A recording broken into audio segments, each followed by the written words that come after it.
ফেব্রুয়ারিতে ত্রয়োদশ জাতীয় সংসদ নির্বাচন। সারা দেশ প্রস্তুত হচ্ছে একটি অবাধ, সুষ্ঠু ও গ্রহণযোগ্য নির্বাচনের জন্য।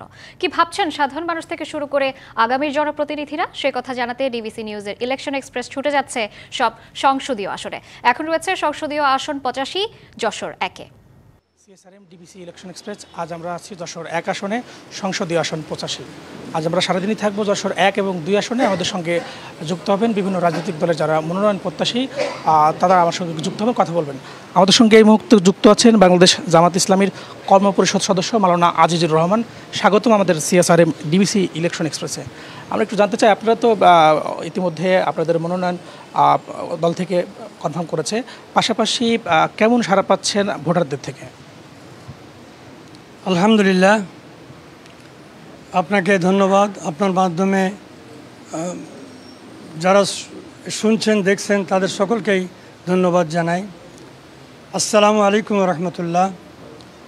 আমরা আজকে মানুষের যে অবস্থা দেখছি সেটা হচ্ছে এই 17 বৎসর মানুষ গণতন্ত্র, মানবাধিকার এবং ন্যায় বিচারহীন অবস্থায় জীবনযাপন করেছে।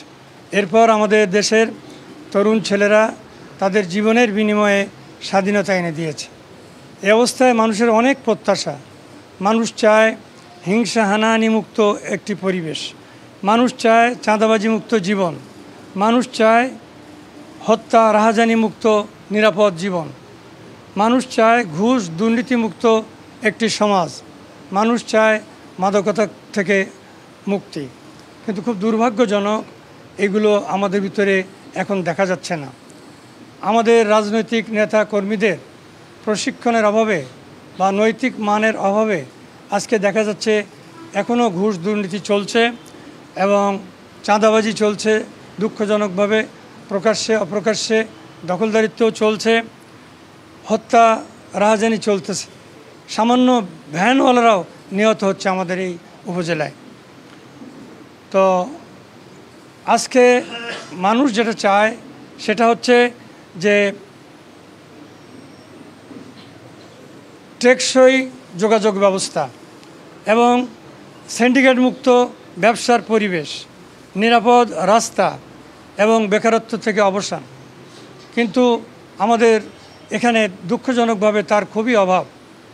আমাদের এখানে সিন্ডিকেট মুক্ত এখনও হয়নি, ব্যবসা হয়নি, অফিসও হয়নি, কোনো লেনদেন এখানে সিন্ডিকেট মুক্ত এখনও হয়নি। আর নিরাপদ রাস্তা তো নয়ই।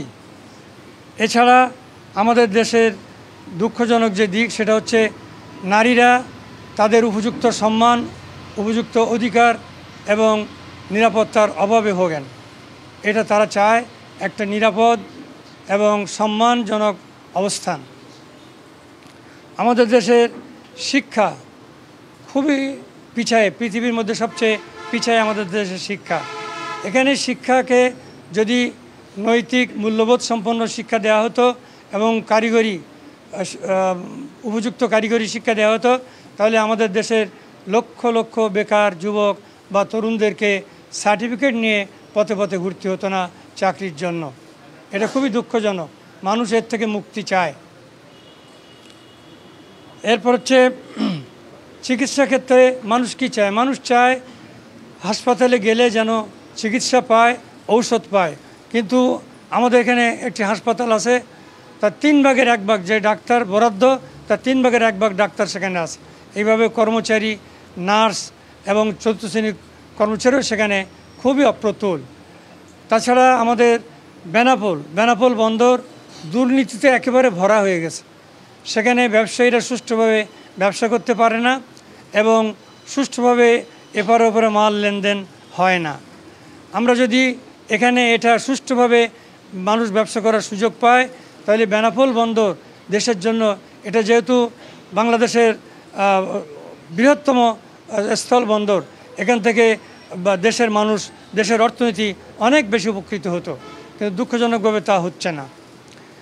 আমাদের এই বেনাপোল বন্দরটাকে যদি আমরা সুস্থভাবে চালাতে পারি, যদি ঘুষবিহীন দুর্নীতিমুক্তভাবে চালাতে পারি, তাহলে এটা যেমন সারসার উন্নয়নের সোপান হবে, তেমনি দেশের উন্নয়নের সোপান হবে। ধন্যবাদ আপনাকে। আমাদের সময় শেষ হওয়ার জন্য আমাদের সঙ্গে যুক্ত হওয়ার জন্য আপনাকে ধন্যবাদ। আজ আমরা আবার পরবর্তীতে 12টায় থাকবো অন্য কোনো প্রার্থীর সঙ্গে। ততক্ষণ CSRM ডিবিসি ইলেকশন এক্সপ্রেসের সঙ্গে থাকুন।